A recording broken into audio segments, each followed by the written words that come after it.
Assalamualaikum warahmatullahi wabarakatuh. Apa kabar anak-anakku sekalian? Mudah-mudahan senantiasa dalam kondisi sehat walafiat. Bagi yang sakit, mudah-mudahan Allah Subhanahu wa taala segera memberikan kesembuhan. Amin ya rabbal alamin. Baik anak-anak sekalian, mari kita berdoa sebelum kita mulai belajar kita. Bismillahirrahmanirrahim. Allahumma salli ala sayyidina Muhammad wa ala ali sayyidina Muhammad. Rabbi zidna ilma warzuqna fahma, amin ya rabbal alamin.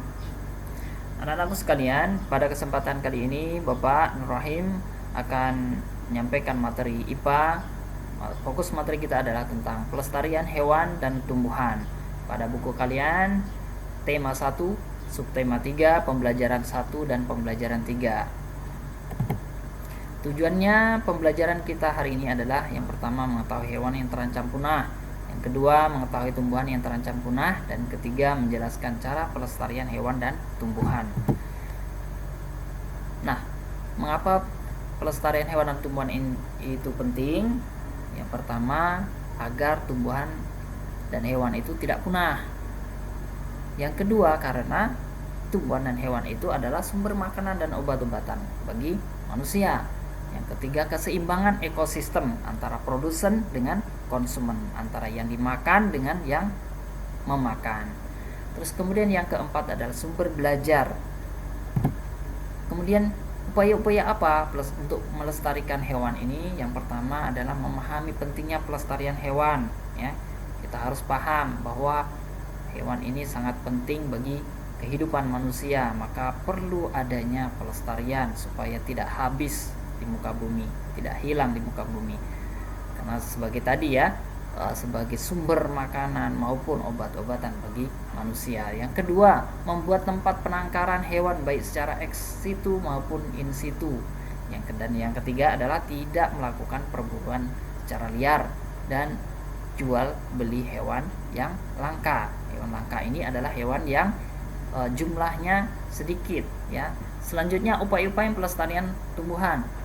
Pertama adalah mengembangbiakannya, ya, membuat tumbuhan ini menjadi banyak, ya, dikembangbiakan baik secara vegetatif maupun secara generatif.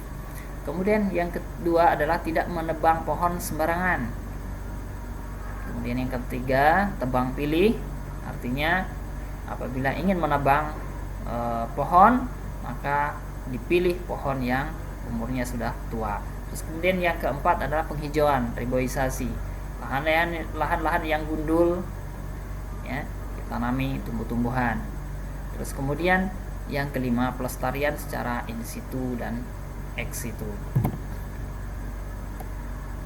Baik anak-anak sekalian, Bapak akan menerangkan tentang pelestarian in situ itu apa, pelestarian ex situ itu apa. Yang pertama adalah pelestarian in situ, yaitu pelestarian yang dilakukan di tempat asli hewan atau tumbuhan tersebut berada.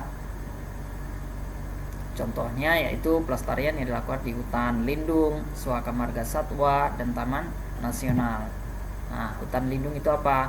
Hutan lindung adalah hutan atau lahan yang berisikan kumpulan jenis flora dan fauna yang terbentuk secara alami, tidak dibuat oleh manusia.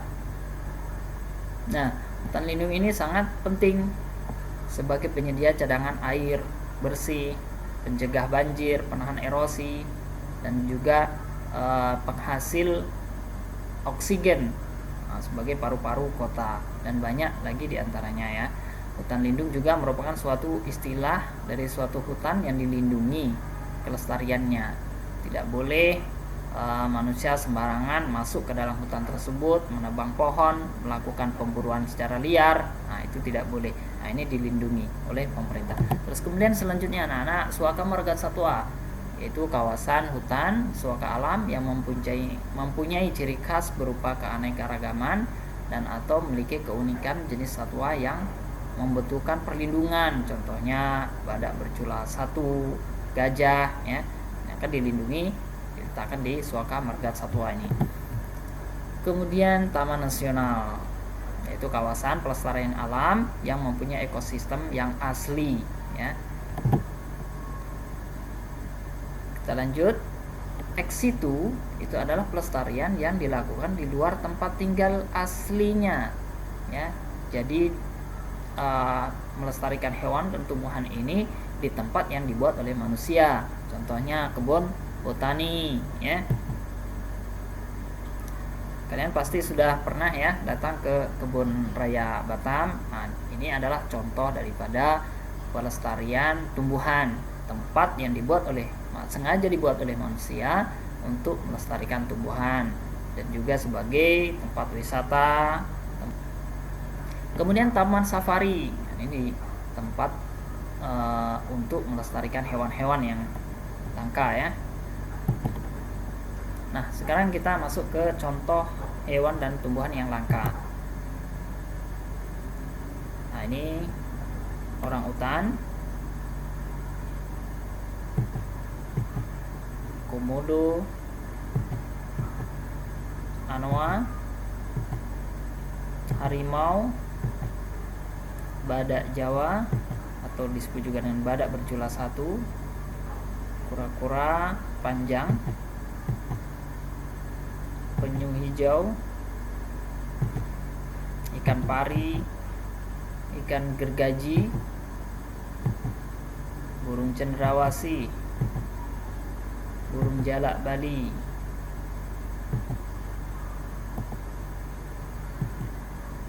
Nah, ini burung maleo. Bunga dari tumbuhan, bunga rafflesia, kantong semar, cendana, pohon meranti. Nah, anak-anak sekalian, itulah materi kita pada hari ini. Silakan kalian baca kembali buku kalian di buku pena. Baik, sampai jumpa di lain kesempatan. Pada minggu yang akan datang akan diadakan ulangan. Assalamualaikum warahmatullahi wabarakatuh.